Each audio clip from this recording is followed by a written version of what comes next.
तो बेटा आज की क्लास में हम पढ़ने वाले हैं रासायनिक संयोग के नियम।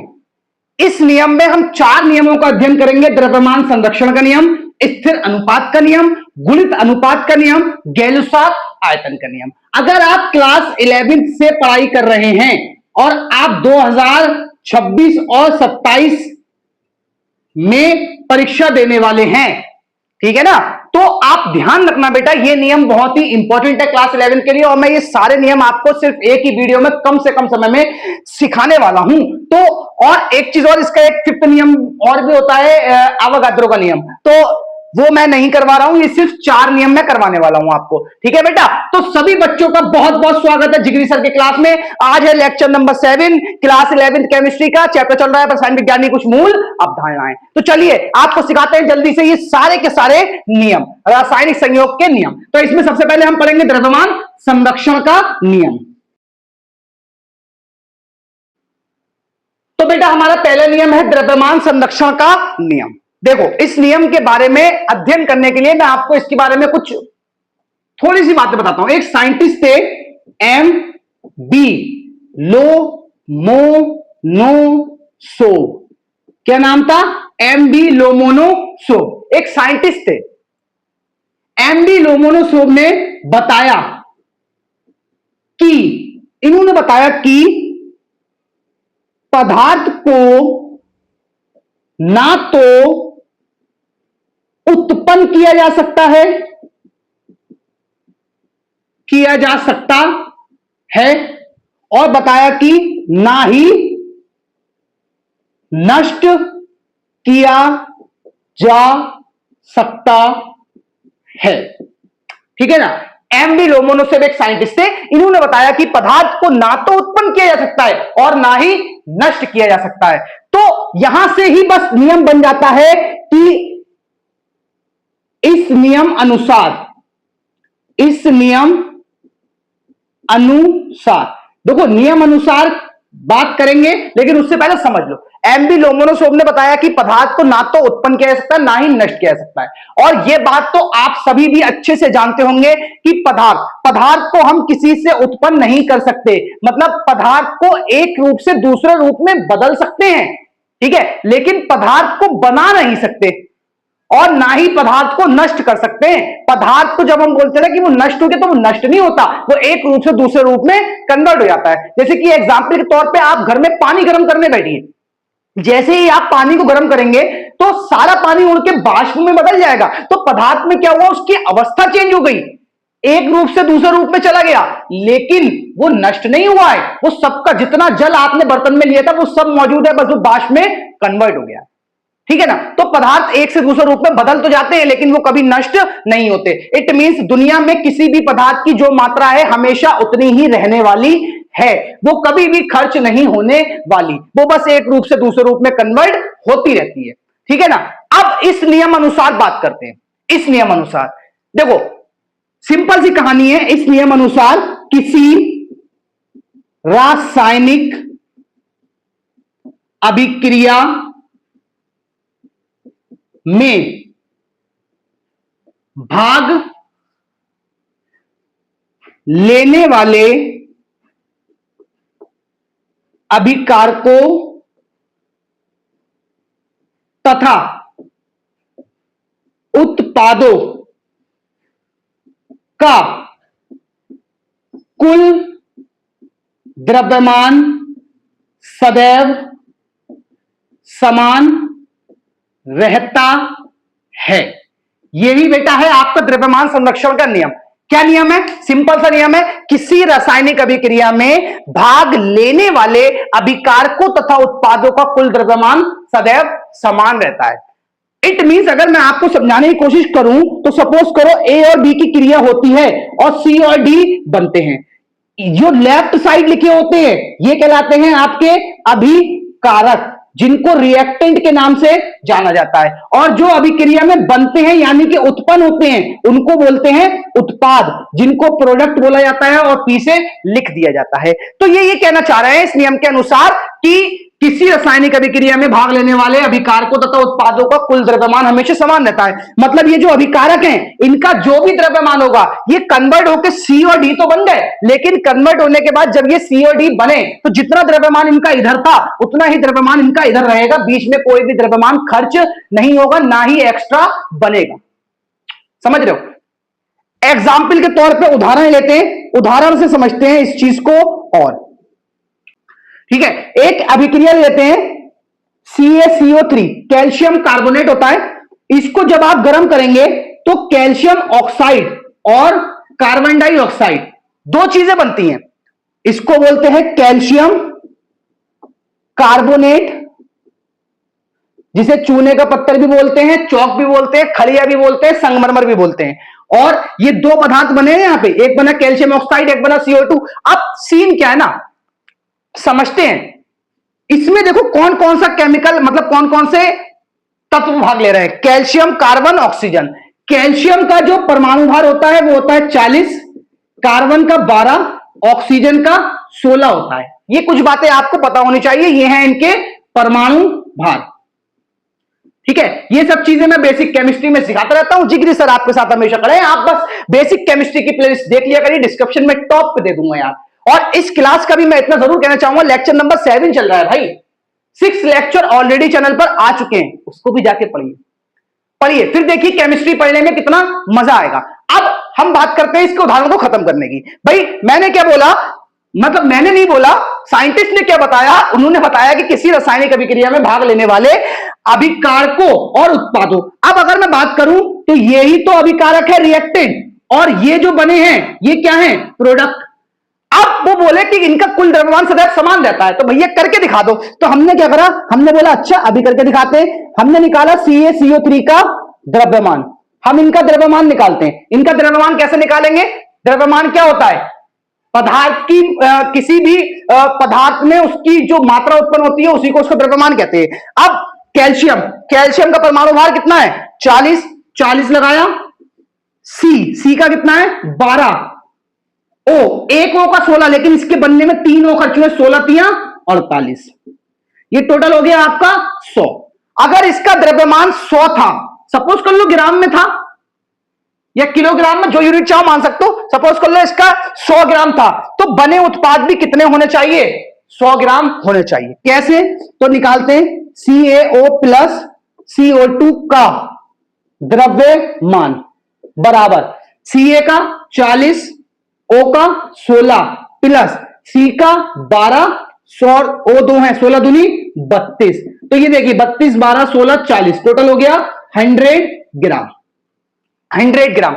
अब देखिए यही तो इन्होंने बताया ना कि द्रव्यमान कभी बदलता नहीं है। देखो 100 ग्राम लिया था, 100 ग्राम ही बने। अब इस 100 ग्राम में कुछ ग्राम ये बन जाएगा, कुछ ग्राम ये बन जाएगा।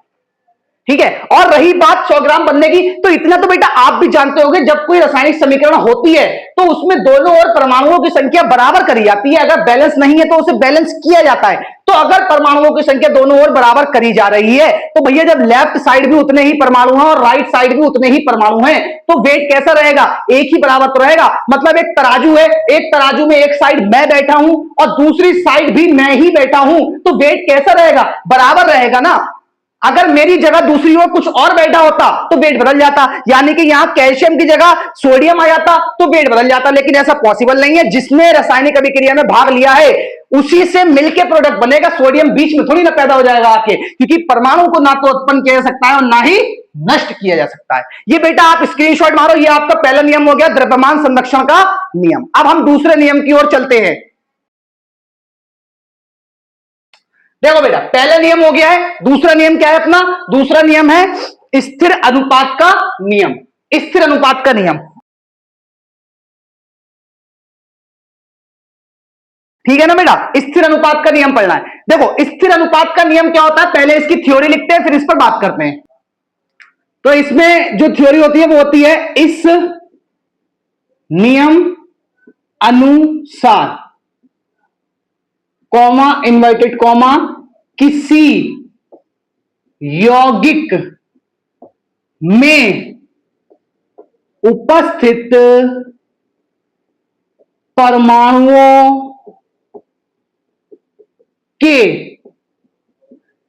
द्रव्यमानों का अनुपात हमेशा हमेशा स्थिर रहता है। ठीक है बेटा, अब देखो क्या बात बोली, बोला गया है कि इस नियम अनुसार क्या बोला है, किसी यौगिक में उपस्थित परमाणुओं के द्रव्यमानों का अनुपात हमेशा स्थिर रहता है। देखो मैं इस चीज को आपको एक उदाहरण से समझाता हूं। आपने जल देखा है? जल का जो जल किससे बनता है? जल में H व O दो परमाणु होते हैं।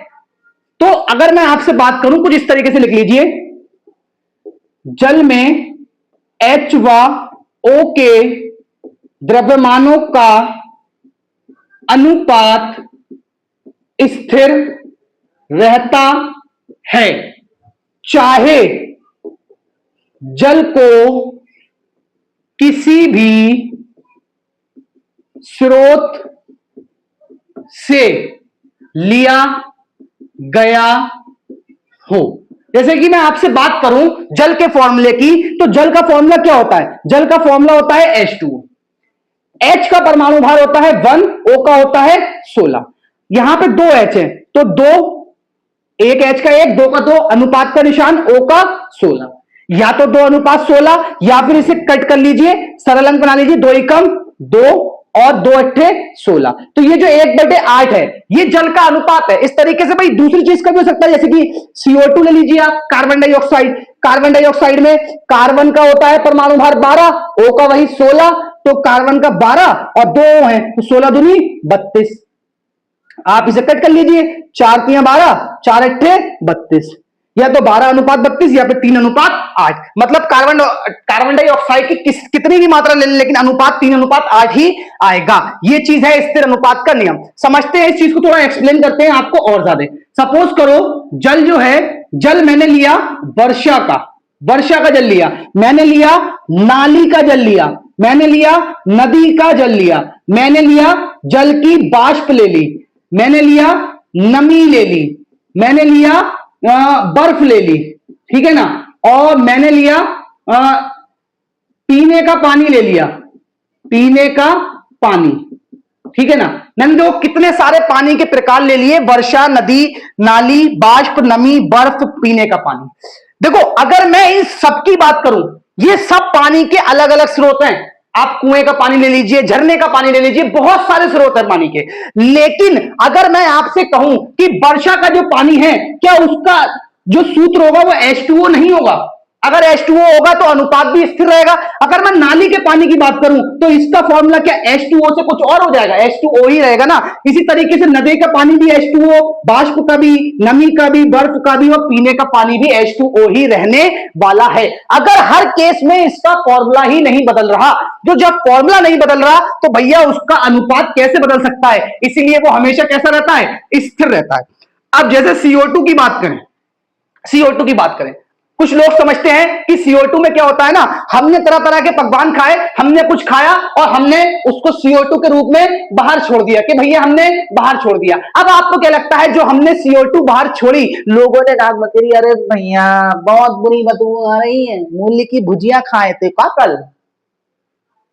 ना बेटा, CO2 आप छोड़े, CO2 छोड़ू मैं, या छोड़े कोई कुत्ता, या छोड़े गधा, या छोड़े कोई कबूतर, या छोड़े कोई चींटी, या छोड़े कोई हाथी, CO2 छोड़ने की मात्रा कम ज्यादा हो सकती है, या CO2 वायुमंडल में पाई जाए, लेकिन CO2 का फॉर्मूला हर ही स्थिति में CO2 ही रहने वाला है। और जब फॉर्मूला नहीं बदलने वाला तो कैसे कह सकते हो कि इसका जो भी अनुपात है वो बदल जाएगा? रहेगा तो CO2 ही, कार्बन डाइऑक्साइड ही रहेगा।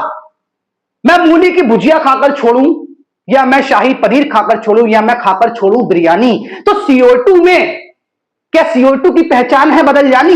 नहीं बदलेगी लला, CO2 ही रहने वाला है। यही तो लॉजिक है इस नियम का कि स्थिर अनुपात का नियम, क्योंकि किसी भी कंडीशन में एक प्रकार के यौगिक का अलग अलग कंडीशन लेने पर भी उस यौगिक का रूप जो है वो वही रहता है, और जब रूप वही रहेगा तो उसका अनुपात हमेशा स्थिर रहेगा। ये आपका बेटा दूसरा नियम हो गया। साइड में वो स्क्रीनशॉट मान लो फटाफट।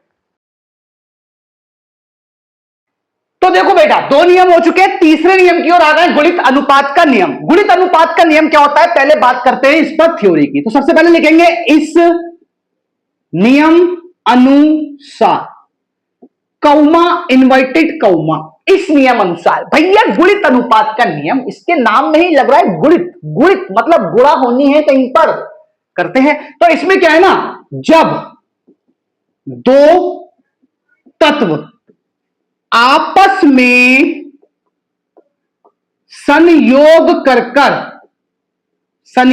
कर दो या दो से अधिक प्रकार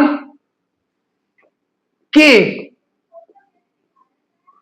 यौगिक बनाते हैं, तो एक तत्व का निश्चित भार दूसरे तत्व के भिन्न भिन्न भारों के साथ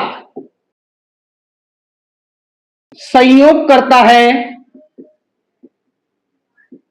तो इनमें एक निश्चित सरल अनुपात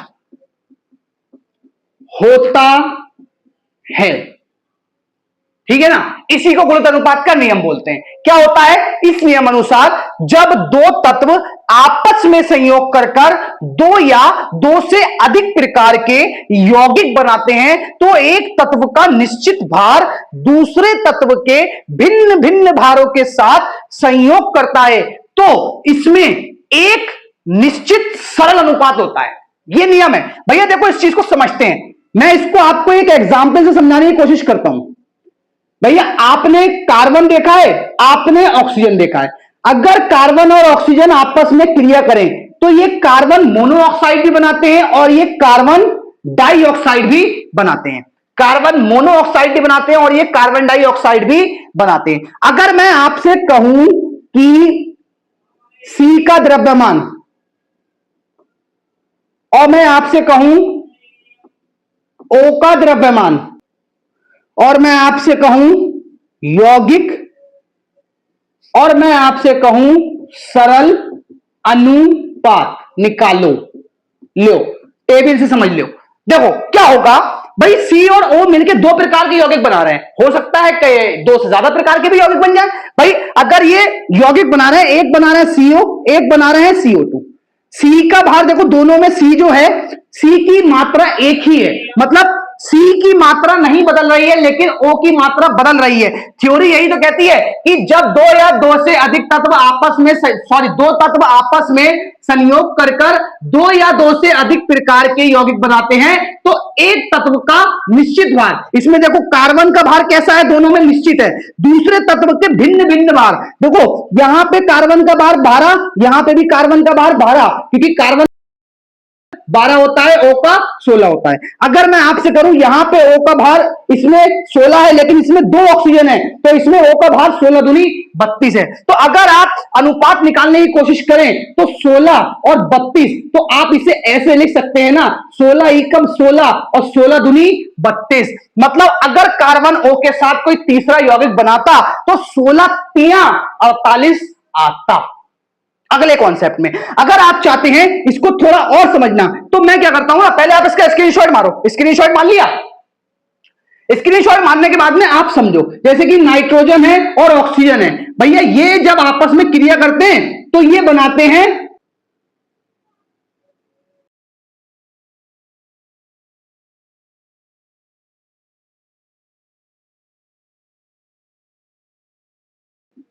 देखो 3 और 2 5, 5 प्रकार के यौगिक लिखे हैं एन के, लेकिन आप सब में नोटिस करो जो एन है वो दो हैं और ओ जो है वो बदल रहे हैं, 1 2 3 4 5। तो अगर मैं आपसे कहूं कि एन का द्रव्यमान निकालो, एन का होता है 14, तो अगर मैं आपसे कहूं देखो सब में दो एन है, तो 28 28 28 28 28। अगर मैं आपसे कहूं कि आप O का द्रव्यमान निकालो, तो देखो सब में इसमें 1 है तो 16, इसमें 2 है तो 16 दूनी 32, 16 तिया 48, 16 चौक 64, 16 पंजे 80। अगर मैं आपसे कहूं कि आप इसका सरल अनुपात निकाल कर दे दो मुझे, तो आप सरल अनुपात कैसे निकालोगे? आप लिख दो 16, 32, 48, 64, 80। या करके अगर आप चाहो या करके, तो 16 एकम 16, 16 दूनी 32, 16 तीन 48, 16 चौका 64, 16 पंजे 80। देखो एक सरल अनुपात आ रहा है, नहीं आ रहा है? इसी को बोलते हैं गुणित अनुपात का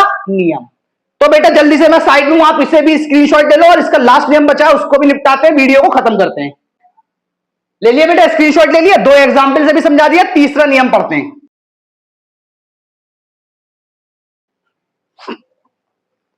देखो बेटा, यह है आपका आज का चौथा नियम और लास्ट नियम, इसके बाद वीडियो को खत्म करते हैं। और जैसे कि मैं हमेशा बोलता हूं, मैं तुम्हारा सर नहीं हूं, मैं तुम्हारा टीचर नहीं हूं, मैं तुम्हारा मास्टर नहीं हूं, मैं तुम्हारा जिगरी यार हूं, जिगरी सर हूं।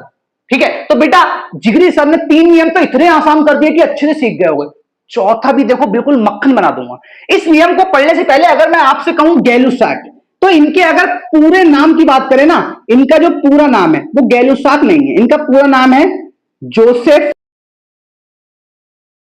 लुइस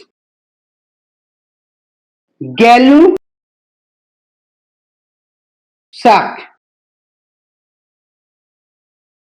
ठीक है, तो इनका पूरा नाम क्या है बेटा? Joseph Louis Gay Lussac. पहली बात तो आपको यह याद रखनी है। अब हम इस नियम को पढ़ते हैं, तो इसमें लिखेंगे इस, समझने की कोशिश करिएगा, बहुत ही इंपॉर्टेंट नियम है, कॉमा इन्वर्टेड कॉमा। देखो इस नियम के अनुसार सबसे पहली चीज, जब गैसों की परस्पर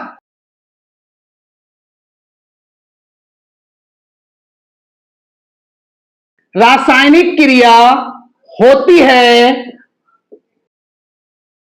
तो स्थिर ताप व दाब पर, जब गैसों की परस्पर रासायनिक क्रिया होती है तो स्थिर ताप व दाब पर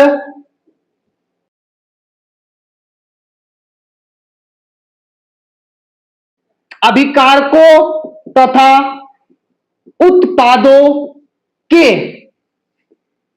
आयतन में एक स्थिर अनुपात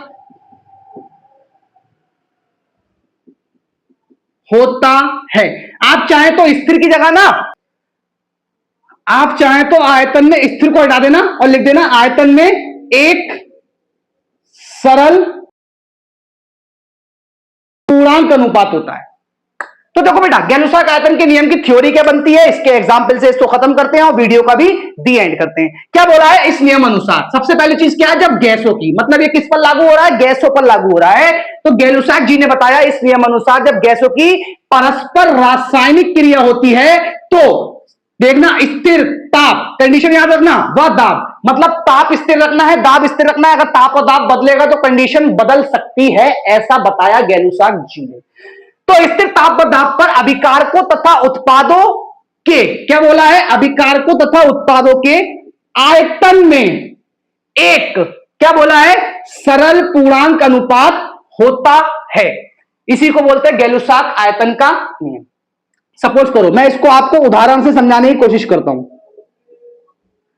सपोज करो मैंने एक क्रिया ली, मैंने बोला H2 की क्रिया मैंने Cl2 से करवाई और बन गया आपका 2HCl। हाइड्रोजन और क्लोरीन की क्रिया हुई और 2HCl बन गया। सपोज करो अगर मैंने ये हाइड्रोजन ली हो 100 ml और इसका आयतन कुछ ये रहा हो, और मैंने ये भी ली हो कितनी 100 ml और इसका आयतन कुछ ये रहा हो। अब अगर आप समझने की कोशिश करो, ये दोनों कुछ ना कुछ तो आयतन घेरे हुए होंगे अगर ml ने मात्रा ली है। अगर मैं आपसे कहूं कि इन दोनों की क्रिया होकर ये केमिकल बना, तो आपने एक नियम पढ़ा है कि पदार्थ को ना तो उत्पन्न किया जा सकता है ना ही नष्ट किया जा सकता है, मतलब जितनी मात्रा ली थी उतनी ही मात्रा तो बनेगी ना। और आप देख भी सकते हो 2 हाइड्रोजन थे, इसमें 2 हैं, 2 Cl थे, इसमें 2 हैं। 100 ग्राम ये लिया, सॉरी 100 ml ये लिया, 100 ml ये लिया, तो इसकी मात्रा कितनी बनना चाहिए? 200 ml बननी चाहिए। और अगर ये मात्रा 200 ml बनी है तो इसका आयतन और इसका आयतन मिलके इसका आयतन कुछ क्या हो जाना चाहिए, बड़ा हो जाना चाहिए, डबल हो जाना चाहिए। इनका आयतन और इसका आयतन मिलके इतना हो जाना चाहिए। अब अगर मैं आपसे कहूं इसका सरल अनुपात निकालो तो 100 अनुपात 200, 100 एकम 100, 100 एकम 100, 100 दूनी 200। देखो सरल पूर्णांक, पूर्णांक कौन से होते हैं, जो पूरे अंक होते हैं 1 2 3 4 5 6, मतलब पॉइंट्स वगैरह में कभी भी नहीं आ सकता। मात्रा हमेशा कैसी रहेगी, सरल पूर्णांक अनुपात में रहेगी। देखो ये सरल पूर्णांक अनुपात है, यही हमारे गैलुसाक जी ने बताया। अगर आप चाहते हैं कि एक सर दूसरे एग्जाम्पल से समझा दो, देखो दूसरा एग्जाम्पल हमने लिया H2, हमने ली O2 और हमने बना दिया H2O। लेकिन ध्यान से देखो ये रिएक्शन बैलेंस नहीं है, इधर ऑक्सीजन 2 है तो इसे बैलेंस करने के लिए यहां पे लगाया 2 तो हाइड्रोजन 4 होगा और यहां लगा दिया 2। अब ये बैलेंस है। अब मैं चाहता हूं कि मुझे इसमें गैलुसाक आयतन का नियम समझा दो। इन्होंने क्या बोला कि गैसों की परस्पर रासायनिक क्रिया होती है, इन गैसों की रासायनिक क्रिया हुई हाइड्रोजन और ऑक्सीजन की, और स्थिर ताप पर दाब पर, मतलब इस कंडीशन में ताप भी स्थिर और दाब भी स्थिर है, तो अभिकारकों तथा उत्पादों के आयतन में एक सरल पूर्णांक अनुपात होता है। देखो कैसे करके, अगर मैं आपसे कहूं इसका आयतन बताओ, देखो इसके कितने अणु लगे, 2, तो आप लिख दो इसका आयतन है 2v। इसका कितना अणु है 1, क्योंकि इसके पहले 1 से गुणा है तो इसका आयतन है 1v। इसका आयतन की बात करूं तो इसका आयतन है 2v। सपोज करो मैंने b जो लिया है 1b बराबर मेरा है 100 ml, तो इसमें 2b है तो ये कितना हो जाएगा 200 ml, और इसकी बात करूं तो ये भी 2b है तो ये कितना हो जाएगा 200 ml। तो अगर मैं आपसे कहूं इसका आप स्थिर अनुपात निकालो, सॉरी सरल पूर्णांक अनुपात निकालो, सरल पूर्णांक अनुपात, तो देखो अनुपात क्या बनेगा 200 100 200, तो 200 अनुपात 100 अनुपात 200, 200 एकम, सॉरी 100 छोटा है ना, तो 100 दूनी 200, 100 एकम 100 और 100 दूनी 200। देखो ये जो अनुपात आया ये क्या पूर्णांक है और सरल पूर्णांक संख्याएं हैं, बिल्कुल है। और ये अनुपात हमेशा ही इसकी मात्रा कितनी भी ले लेगी अनुपात इतना ही निकलकर आएगा। ये बेटा आपका गैलुसाक आयतन का नियम है, इससे पहले स्क्रीनशॉट मारो, ये भी आपका खत्म हो गया है। तो हो गया बेटा, स्क्रीनशॉट ले लिया। तो जैसा कि मैं जिगरी सर हमेशा आप सभी से बोलता हूं कि बेटा अगर वीडियो लास्ट में अच्छा लगा, पूरा वीडियो देखा है और समझ में आया है और बाकियों से कुछ अलग लगा है, तो वीडियो को लाइक करो, साथियों के साथ शेयर करो, चैनल को सब्सक्राइब करो। हिंदी मीडियम हब पर आप हिंदी मीडियम कि आपको सभी क्लासेस आप फ्री ऑफ कॉस्ट सिखाई जाएंगे लाइफ टाइम के लिए। तो बेटा इसी के साथ मैं आपसे अलविदा लेना चाहूंगा, फिर मुलाकात होगी आपके इस जिगरी सर की आपसे अगले वीडियो में। तो जब तक के लिए जय हिंद जय भारत।